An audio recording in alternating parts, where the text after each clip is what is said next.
Hey everybody, this is Rydo and we're back to trying to complete story, which is a weird subtitle for a name, but whatever. Yeah, I have a suspicion that there are some extra levels in the complete story that would make a lot of I sense. wonder what goblins eat. They eat people, like you. Oh dear. So we're still trying to catch up to where I was the first time when all my footage messed up. They introduced this idea of bees and knocking down beehives, but I don't know if they really... Wow, that got really framey. Now there's a launcher. Maybe I need to turn down the anti-aliasing after all. I turned it on this extreme mode thinking a 20-year-old game couldn't possibly really still suffer from problems. But yeah, that is an assumption I am certainly making.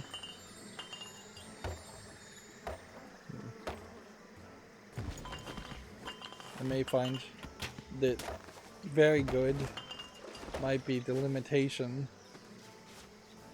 as far as the anti-aliasing in this game. And in all fairness, I have no idea if a game like this really needs any anti-aliasing at all.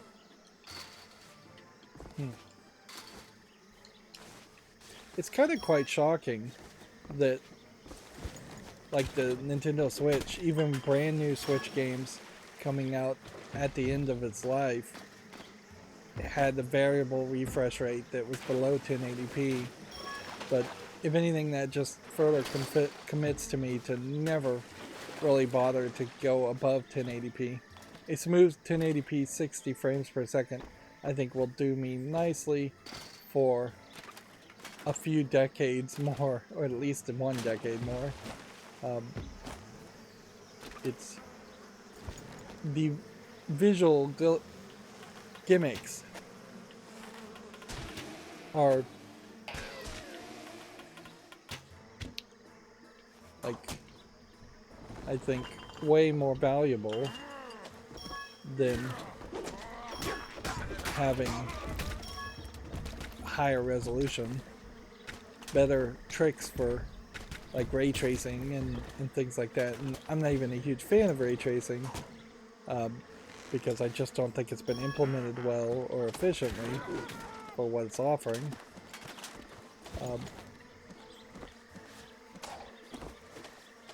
Well, I would take ray tracing any day of the week over like a 2K video. I'm also fairly committed already as far as 1080p monitors. So these are the bigger golems that take more hits but don't have armor.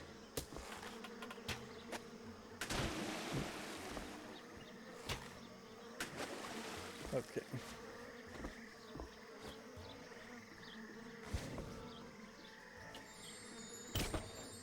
We can plug that into that. We can also, I think, just plug that into that.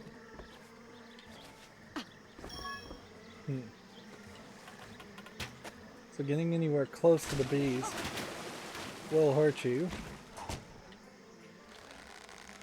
Which, that's good to know.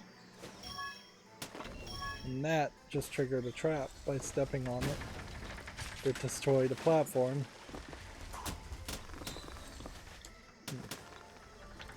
But by triggering the trap, you can get up higher.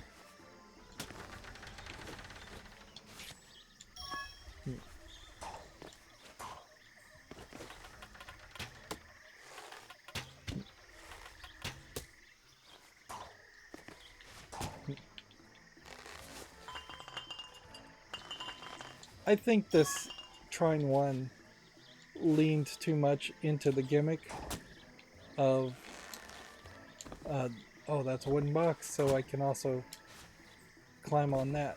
That's an interesting thought to test. Can I grapple on the conjured boxes.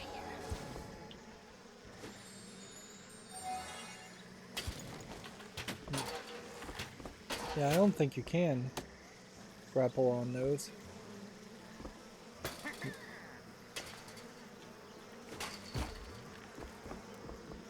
Let's see. Hit this. Click that one. Go ahead and click that one. Click that one. And release all kinds of havoc.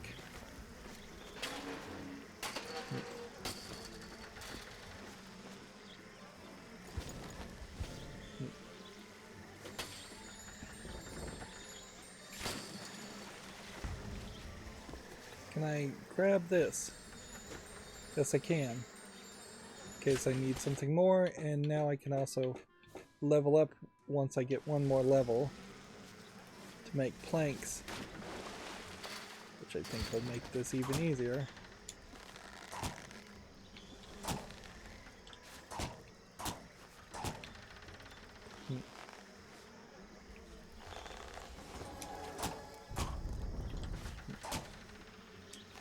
I don't think I can actually get up there doing this trick.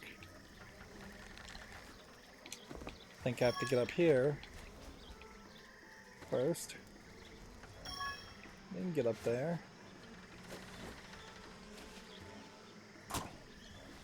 The thing I don't like about this game though is just how easy it kind of is to potentially miss one orb and then have to run through the entire level looking for it.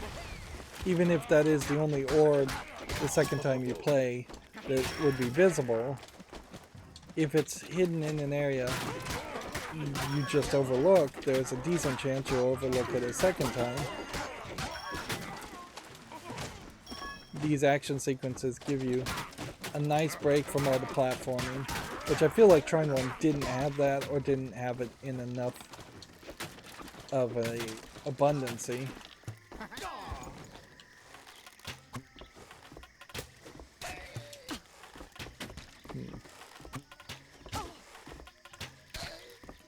There we go.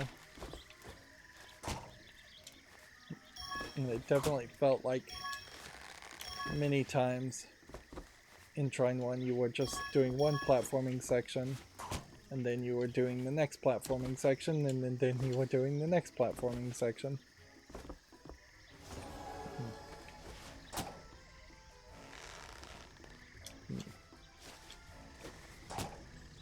So a goblin attack here and there is appreciated. And there's all these collectibles are very appreciated too, because the game really would not work if... Here we have another timed switch. The game really wouldn't work if there were no collectibles and it was just platforming from point A to point B. That's not enough gameplay mechanics. I'm just hoping I've collected everything the second time around. We wedged something to open the gate, we wedged something to can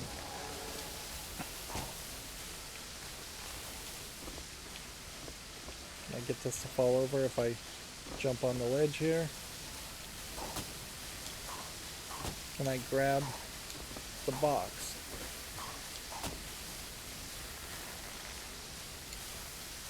We're getting all kinds of hints text-wise also.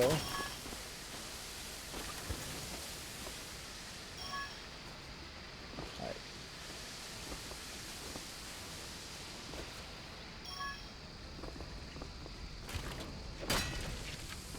So there's a whole puzzle extra to do in this.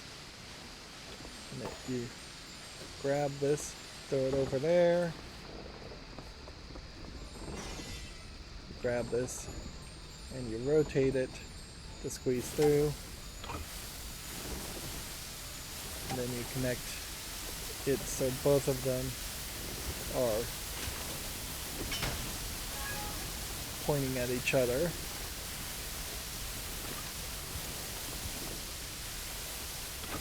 Next, the trick is to take it back and then rotate it. Not that way, but this way. Then you take the other one and then take this one. If you kind of don't need this one, but while you're at it, we might as well. Then attach that one.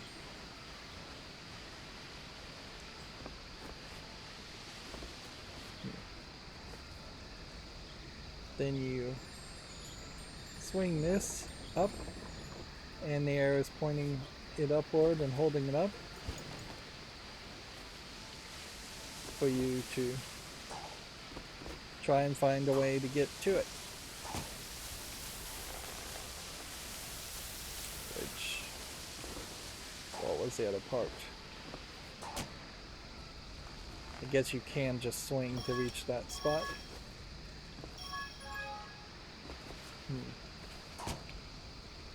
Yeah, maybe you could have used the bricks, and you could have definitely summoned more blocks to make a stair step to get up to that point.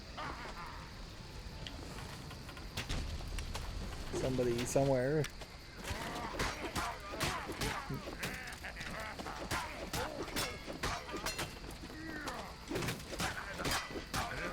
It's weird that this game has XP, though. It really should probably just be collectibles. Because in a regular game, RPG, what you would want is to be able to unlock something like this. Not Frost Shield, but Fire Sword. To deal more damage. But you would want to be able to do that a lot earlier than having to spend 3 extra levels of leveling up.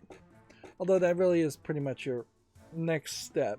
Like, yes, it would be slightly more useful to have a 4th conjured item option, and the metal magnetizing idea might at some point be helpful. But since the game has more of a focus on fighting, this is really the way to go. Better arrows, probably not necessary.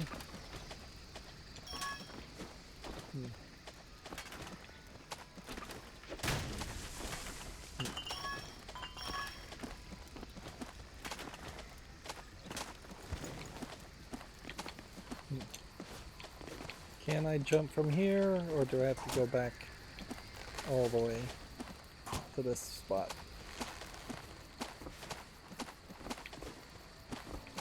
But here's the weird part, is that we've got this guy over here, and we need to kill him. And I guess it's a good thing they make so much noise, so you can hear if you knock a guy off the ledge to collect his XP. I doubt the game would do you any real favors if you played a level and didn't kill all the enemies and got the XP from that. I imagine you would just have to replay the level and be attacked by a bunch of enemies that actually don't give you XP when you defeat them, to find the one enemy that does give you XP.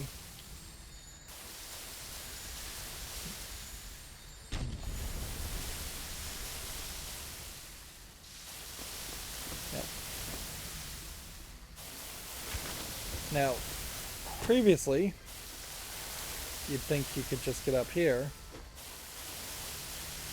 but you also want the collectibles down there.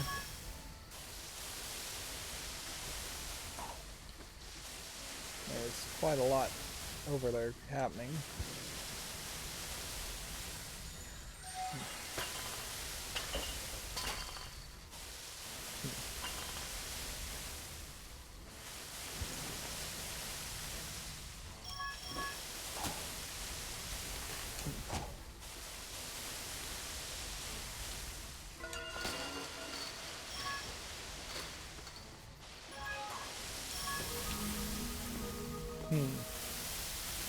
Well, this is going to be tough. And notice that these cinder block stone blocks block the fire, but the conjured blocks just get destroyed.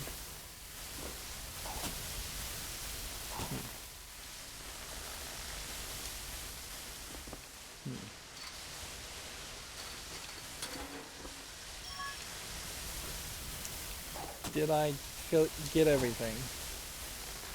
Or did I miss one?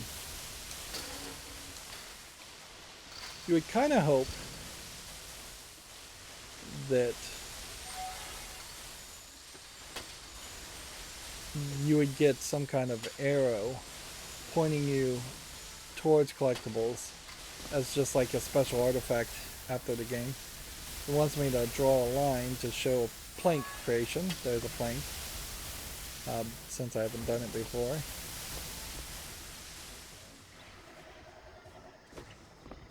There's just far too many experience orbs.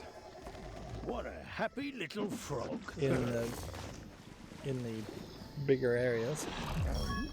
And notice I have an oxygen meter in the top left. So can't be underwater forever, but also very believable if you thought you would just, drown underwater. And as you get underwater, you tend to start to see like there's a whole buried other world element. The move here is to just... And this is not the strangest thing I've been up to lately. Right. Darn it.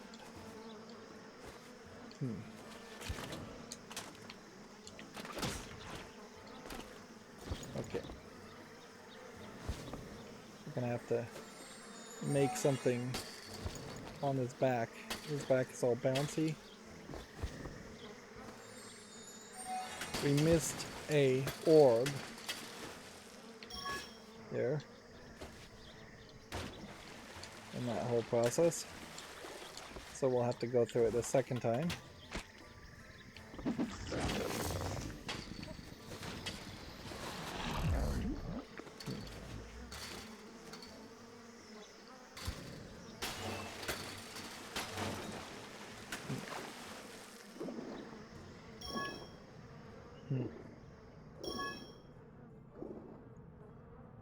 Hard to see underwater somewhat. It's a little too foggy for its own good. Giant starfish, gears, plants, pipes. More XP being collected all over the place. A lot of these platforms you really don't need the thief character. My sister and I have a secret to hold. I love her so much. We are 8 years old.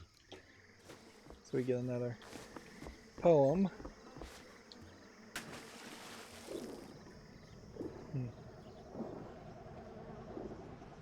And in the first game we had a item that let us swim underwater forever. And Whatever happened to that magic talisman that allowed us to breathe underwater? I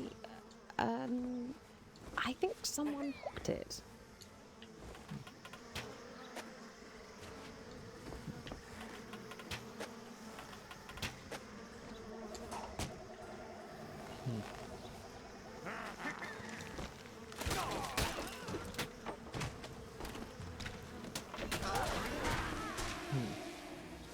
get rid of the bees first. And then try and see if we can get the high road. We have another encounter here of goblins. Just coming from the foreground and background, or from the sides. Generally just coming from nowhere in particular.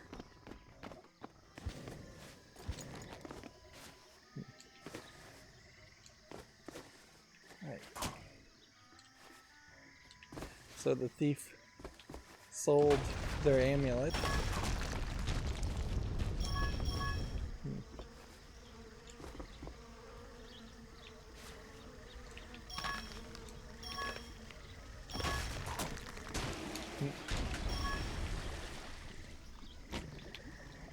The real danger, of course, here is that I just breezed through a section, and who knows if there was something else in this section that I needed to take a look at.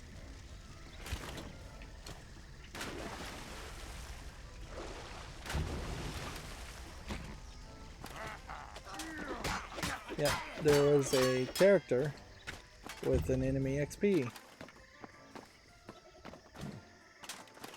Something that could have been easily missed.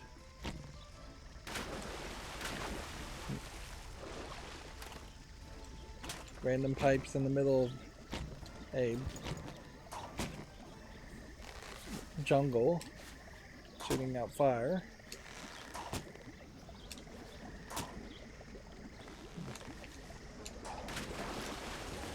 Make sure we hit all the checkpoints. I don't think there's any benefit of not hitting the checkpoints.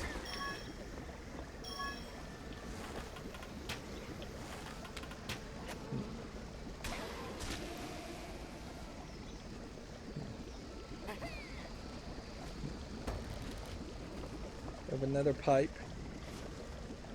which does bring about an interesting question as far as just if I was to rotate this and attach this and shoot that upward, that just shoots flames upward. It doesn't burn anything. So I imagine the pipe is actually supposed to be over here.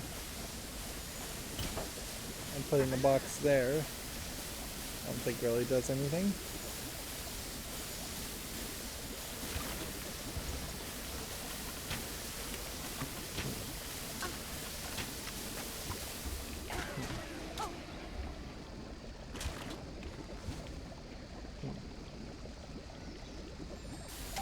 I think the move here is to actually push the fire down like that. And then I believe that stops the fire from popping these bubbles, which were naturally forming otherwise and would have been there. Now, I believe on the left we have a stone platform, so I couldn't have just hooked into it with my grapple. And so these puzzle sections have gotten more difficult now. And then this one is fairly weird in that what I need to do is take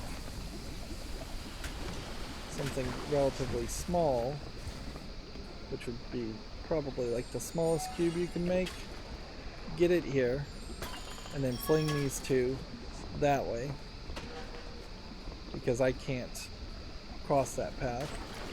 Even if I got the air to stop blowing on me, I'm too tall.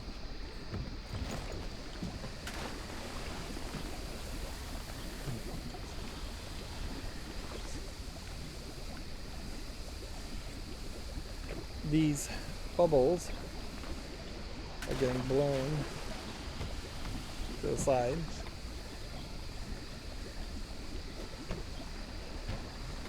Perhaps a little inconsistently. You would think it would be 100% of the time they would get blown to the side. But no. And that gets us there. There was a way in which we could have attached a pipe to that pipe to free the area and get the bubbles to go more to the right. But one solution seems to be as good as the other. On medium difficulty, it seems like you get as much health back as you do killing the enemies. Notice that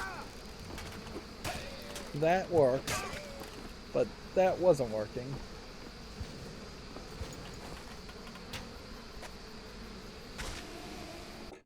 We now have one skill point, so we'll get the frost shield.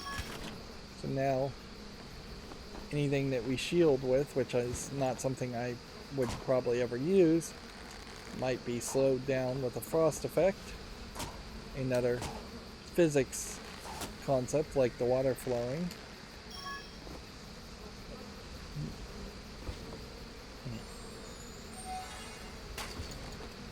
And then timing puzzle here, really, just to avoid getting burnt to death. Pretty much you would think there wouldn't be anything there, but nope. Totally a whole other section here.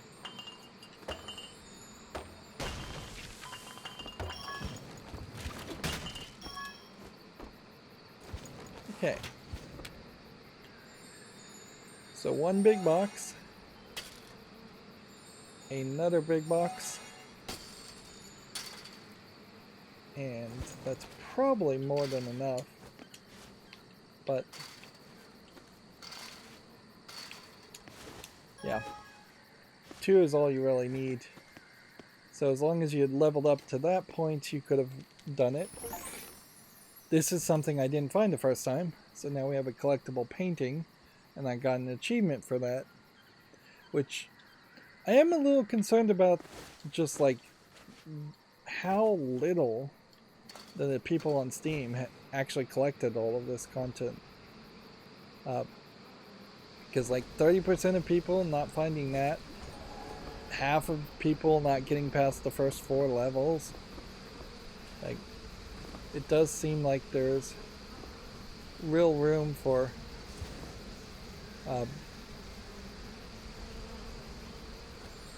more retention than what they really got.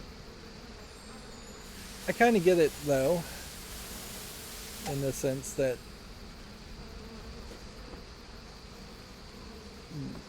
you might just get tired of trying to if you had played a bunch of Trine 1. There, we moved it down before we moved it up.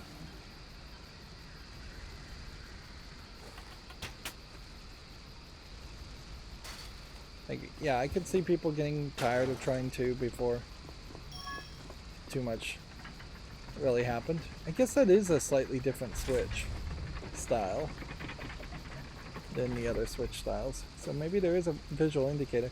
My main problem though is it's just not glowing. It should be brightly colored like these orange things here. See how they're just obviously interactable. We've spent a whole day in this mud. Ugh, and it shows on my hemline. Hello? So now we meet Flowers. another character, Nonsense. a Flowers talking don't talk. flower. Can you please help me?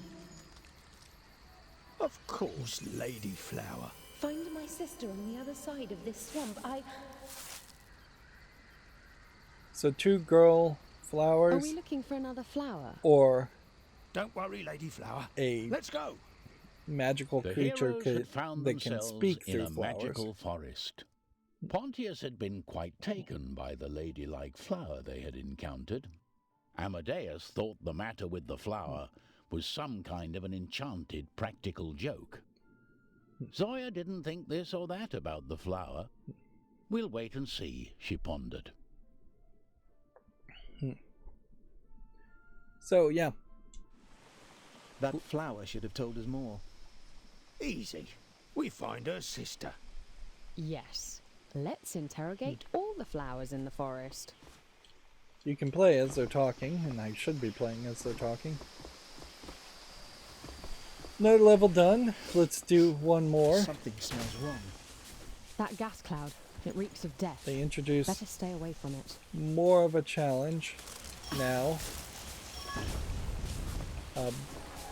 in that you have poisonous things that kill you very quickly if you jump into it.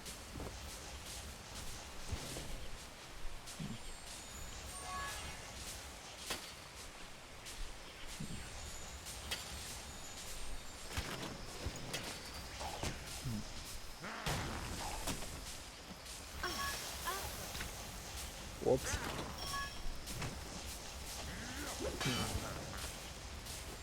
So there's a whole other section here of collectibles.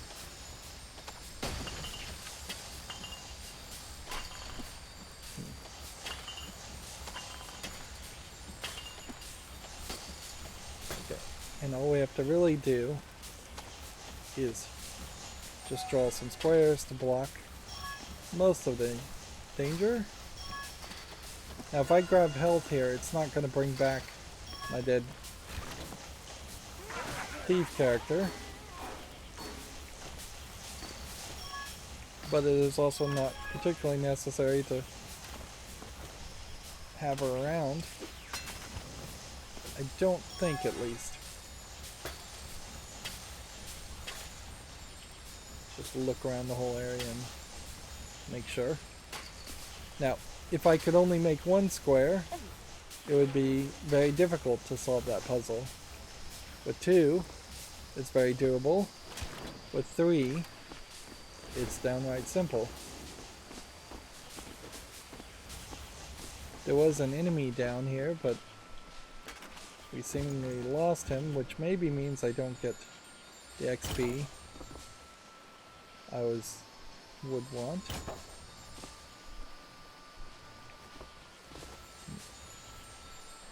Definitely feels like the game would be really, really easy to beat if you could float yourself around.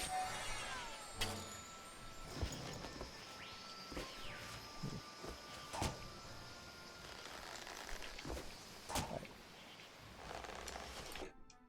Whoops. So you have a wooden crate that you can grapple to. Get rid of that one.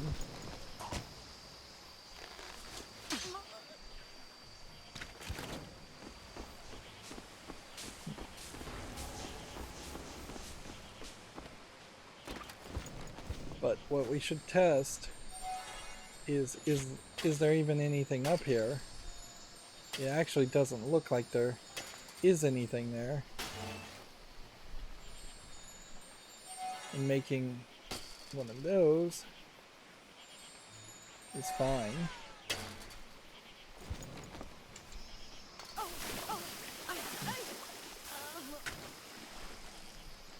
Didn't realize I was gonna fall so deep to my death.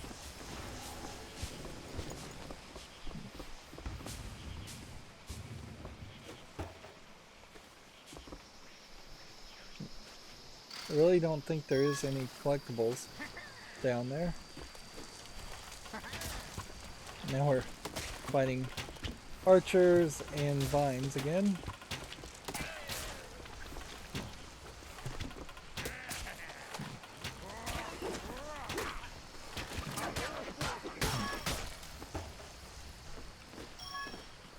Okay.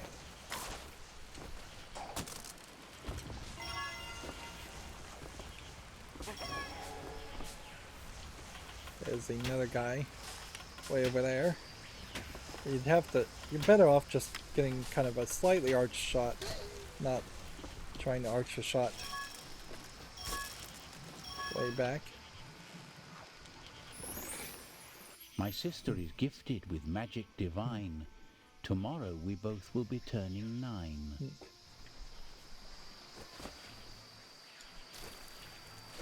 Whoops.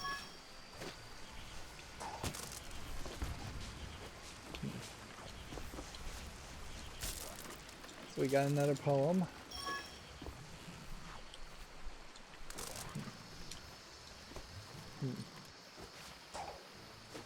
So the question then is, how do we get these two, and I guess you probably just knock them off the edge.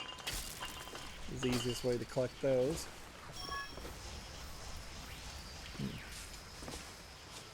And all 3 of these cubes, I guess you would probably do something like that.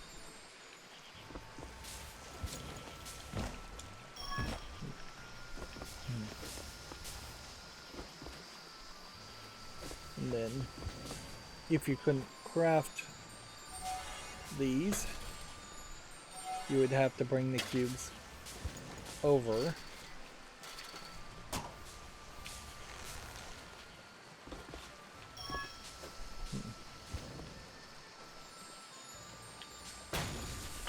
Then break that.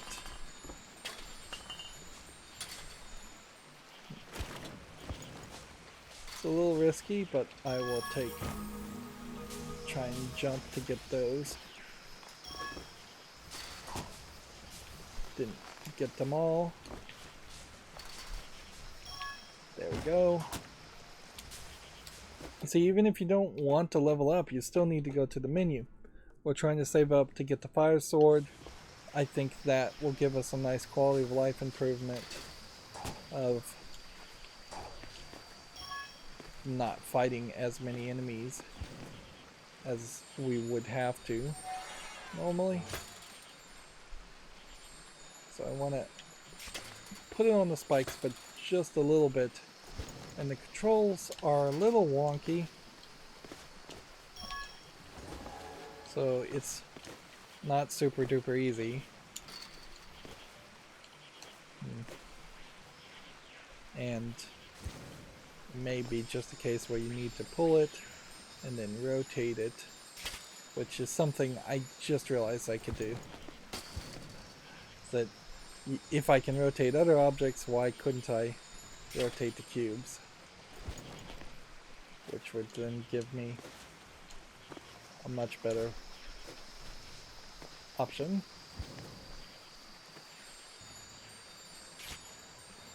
You get that little stabbing sound effect to help you here if it's in its place. And down here we've got poison, but you also have a booby trap, which you're going to pretty much hit when you step on it. Interesting. You can swing and kill these characters that way. Notice you have like a red orb when there are enemies around,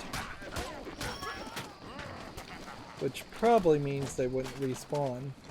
That you wouldn't respawn in this area until you've cleared the area off, and you are instead just getting refills of health.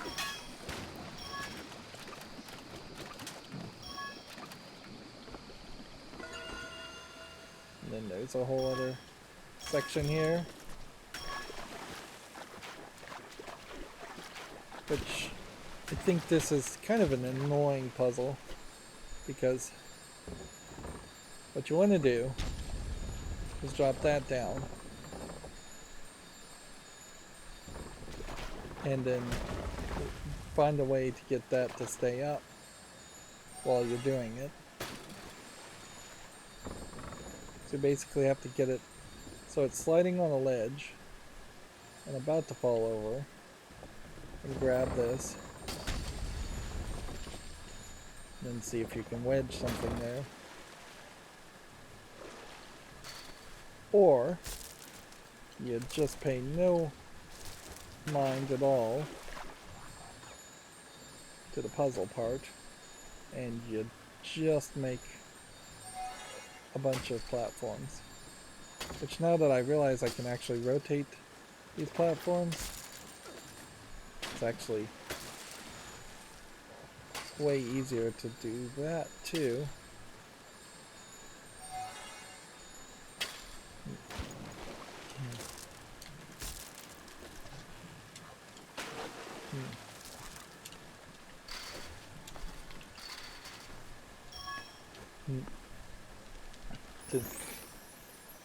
So now we have another collectible painting. You can see a giant ogre defeating a knight, a wizard, and a thief as a concept art, I guess.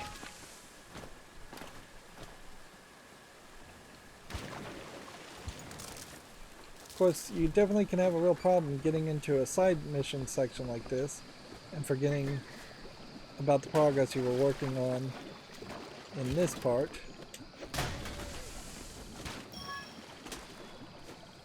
As far as fighting all these ogre characters. This is now blue, so we can do something with that.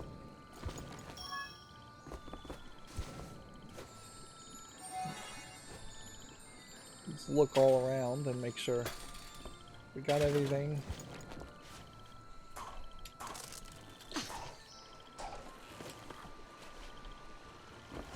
One of the tricks you can do, certainly though, is you can just snack box on top of a spiked wooden column, on top of which you can also just swing on a wooden column. Well, I guess you can't actually swing on the wooden column, the wooden log.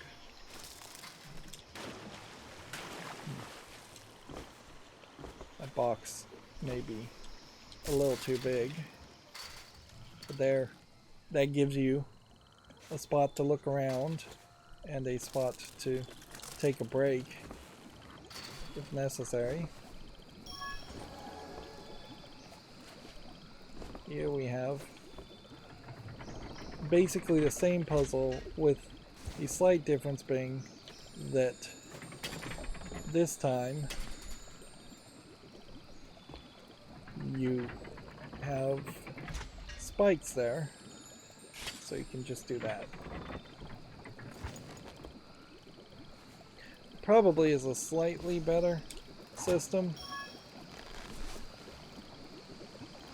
though. It seems fairly obvious that they really would prefer you to have solved it doing that, and then doing that.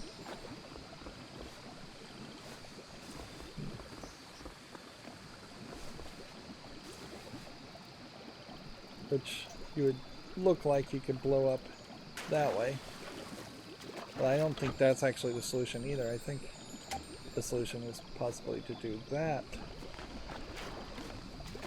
Yes, because then that makes these bubbles appear.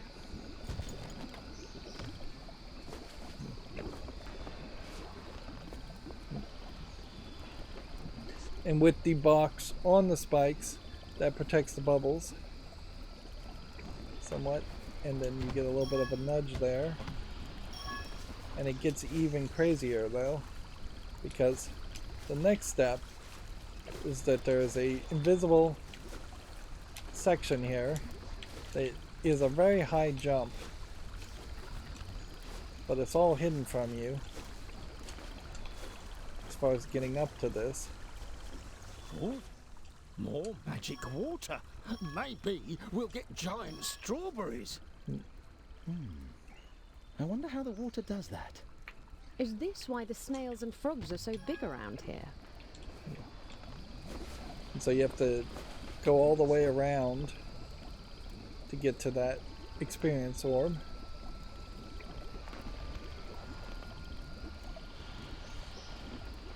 So we had a whole fight section, we're having a puzzle section, there was an extra puzzle section you could skip, and now we have a water puzzle section again.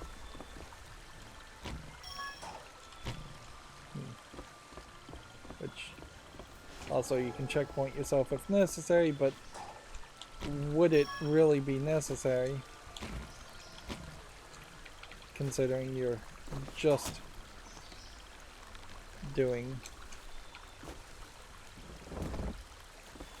the water section? You could try and hang but obviously the magician is the better solution, to just stand to hold one down. And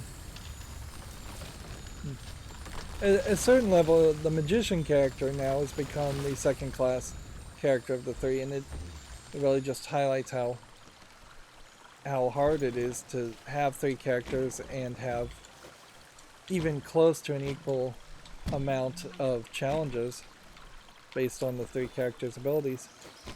These mushrooms feel very reminiscent of like a Super Mario Brothers 1, 2, or 3 style game, but I really feel like without the extra puzzle elements here, a game like this really wouldn't work.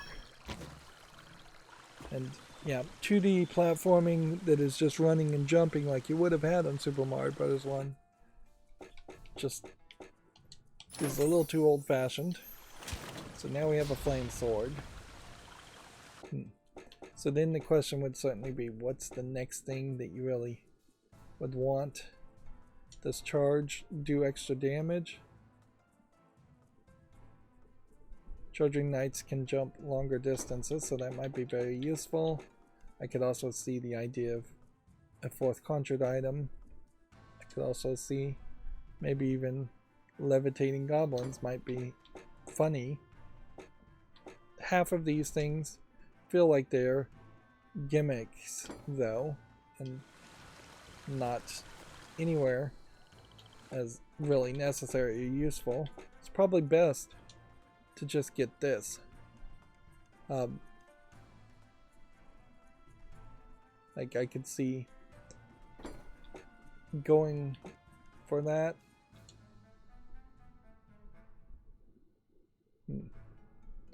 Allow the knight to glide through the air with the kite sail shield. That sounds interesting as an idea. Maybe that should be our next goal. Let's just work towards that. I really don't need anything. I think even before I unlocked the first of these abilities, I had all the abilities and skill to potentially collect everything in this game. It would just be more difficult.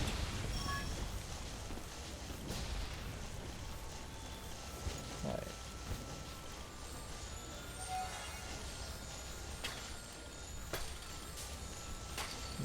I'm just trying to see if there's really anything up here that matters.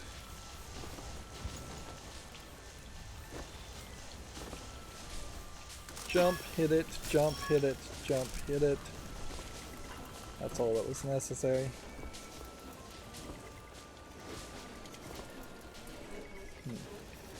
Here I can grapple up to avoid certain things. Notice how the ground all crushed beneath them.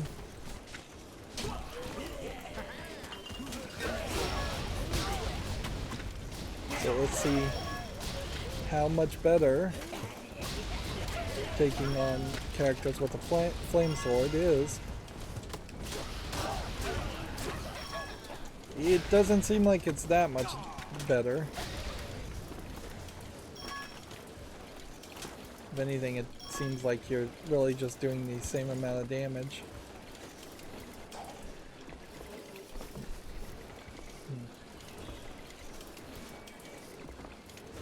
Okay.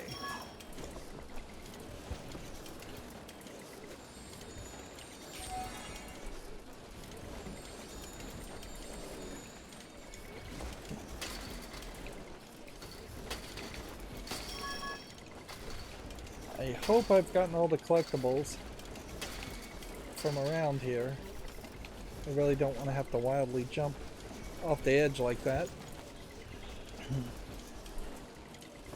You have a fairly big area going on in this puzzle section, and it wasn't just all about fighting. So this feels like a big sub-boss before we potentially take on a big boss section.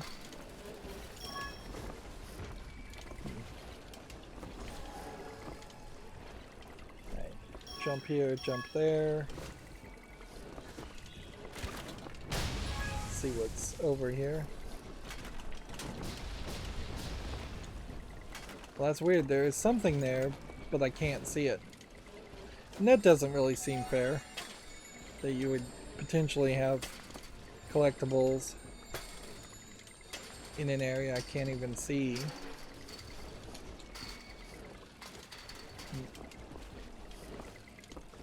So I'd hope that that's not really the case. But we are also just doing perfectly fine here with like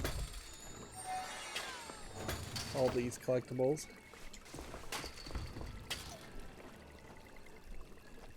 So you have a puzzle here with more water. We're trying to get the water to go down to this bottom part here, which I have just done with a long line by making a long board.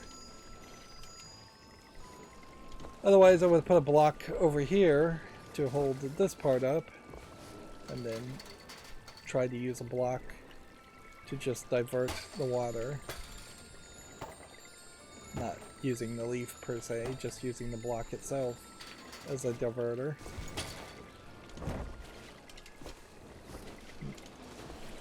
And that gets me to this spot, which then gets me to this spot.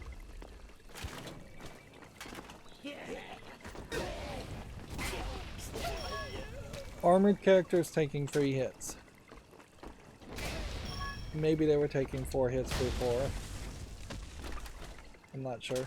I do like the flaming sword effect, at least as it makes things visually more interesting. One huge goblin. Little insects, come to me. I crush your bones and make pudding of your flesh. One collectible here. For XP. Wait till he gets stuck and then start smashing him to take out about 1/3 to maybe 1/4 of his health. There's a place where you could swing as Our Lady, which he's now dead.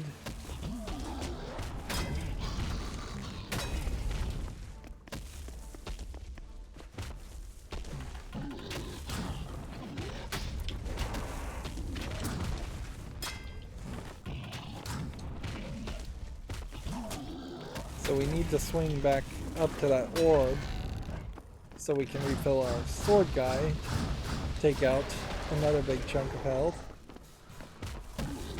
So this is a real boss fight, unlike the puzzle boss fight before.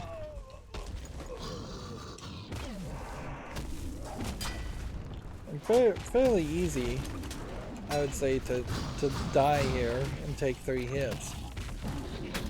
All you can really do is jump and platform this time. What does this lever do?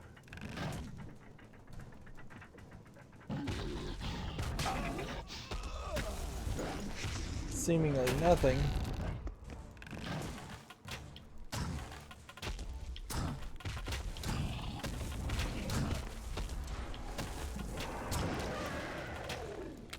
There, we took him out. They killed the Bone Crusher. But how will they deal with the witch?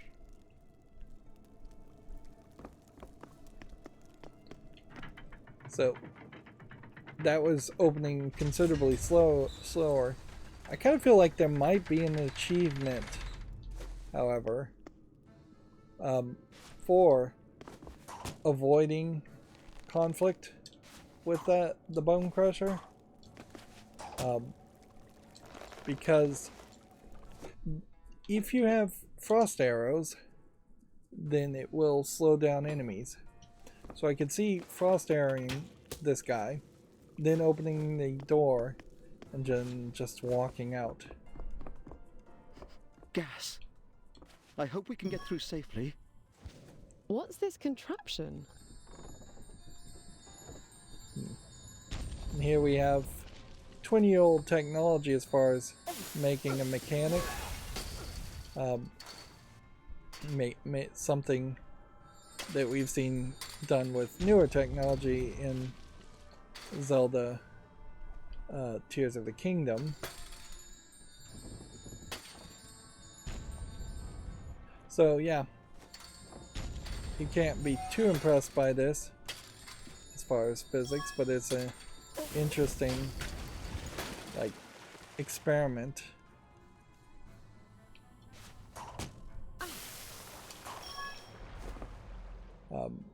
As far as just,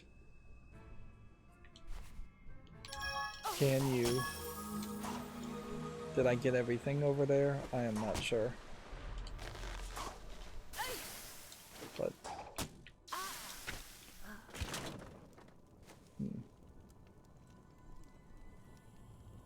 well, run this way and go back and reset your health. See, this is that scenario where if you can't hit that, you would be doomed.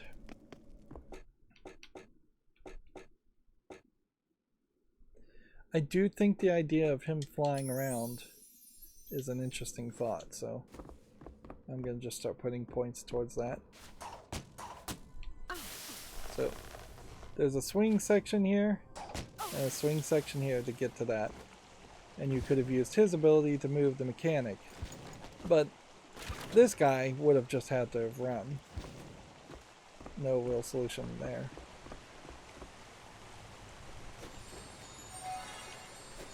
Here we have what looks like a spooky, foggy layer.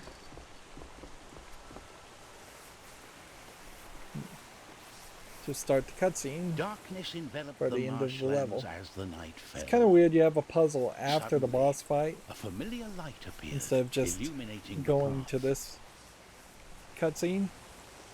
Where now?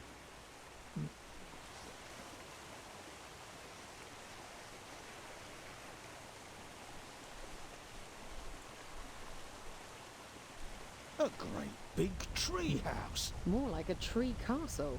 And the Trine wants us to go in. The Trine could take us to a nice beach for a change. Let's go inside. And so, at that The point, torches in the treehouse flickered nervously as this the is heroes as far stepped as I've inside. gotten the first time I It played the seemed game and unlikely didn't that make the house belonged any to footage. a flower, even a clever talking one. But the And warmth weirdly, indoors was a welcome change after somewhere a around day in the mire. 51% of players have only made it to this point in the game. Which, we've done like 4 levels out of 16. So we should be a fourth of the way through the game. And yeah, I guess I could see the problem here, in that if you really loved platforming but hated fighting, the game would irritate you with all the extra goblins that I don't believe were in Trine 1. So it's not going to feel quite like Trine 1. I think it's an improvement, but I could see why pure puzzlers would be upset. And ideally, in your game, would have almost certainly a peaceful mode where you don't fight anybody at all, or you just have infinite health and cannot die. Super easy story mode, whatever they'd probably call it story mode these days. And if you manage to get past the fighting of the goblins, but then had to fight the boss and found him particularly difficult, I could definitely see people getting frustrated at that and quitting. As for the platforming, it is fairly repetitive. It's variations on the theme. You're going to have boxes, you're going to have platforms, you're going to have booby traps, spikes, you're going to have poison, and you're going to have a lot of places with a lot of XP orbs to collect if you want to collect them. Otherwise, you're going to just try and speed run through the game. And this feels like a game that's so short that even if you were to speed run through it, it would be fairly dissatisfactory, because it may take you, 20 minutes to run through the entire game just doing a basic speed run, moving left from left to right. So yeah, I could see people not being satisfied with enough variety in what you're actually doing as far as platforming. There doesn't feel like there's really been any evolution there. And arguably, I'd say Trine 2 could have been a very different game had they given you 3 new characters with 3 new skill sets and made a whole bunch of puzzles based on those new skill sets. Instead of having an archer, have a character with a gun. Instead of having a grapple hook, have a character that can climb directly up but not swing left and right. Instead of having a magician that can summon boxes, have somebody that can like summon circles. So it's a little bit different, a little bit more difficult. Instead of having the guy with the shield and sword for your attacking, have somebody that is maybe just a hand-to-hand combat type character, like a ninja or something like that. But change it up with different personalities, different characters, different abilities. Maybe even if you're trying to keep it simple, change up who has what abilities. Give the grapple hook to the magician and the moving of things to the knight, and then give the sword to the thief. Make you have to rethink things a little bit. But yeah, it is kind of a catch-22 though. I imagine people that did want more of Trine 1 have to be satisfied quite a bit in making Trine 2, and I believe it was Trine 3 where they tried to change too much, and that went terribly when they went 3D with it. So the audience that's going to stick around obviously doesn't want that much of a change, or at least that specific change. And weirdly, the creators of Trine have really painted themselves in a corner in which they can really only focus on making more Trines games. They're up to Trine 5 now, when it probably would have been nice if they could have taken some of the lessons they had learned from making Trine 1, Trine 2, Trine 3, and moved on to another game series. Anyways, I don't want to talk too much here. That's going to be it for this recording. As always, I ask you to like, share, subscribe, comment, and watch every second of my videos. Thank you for watching. Have a good evening.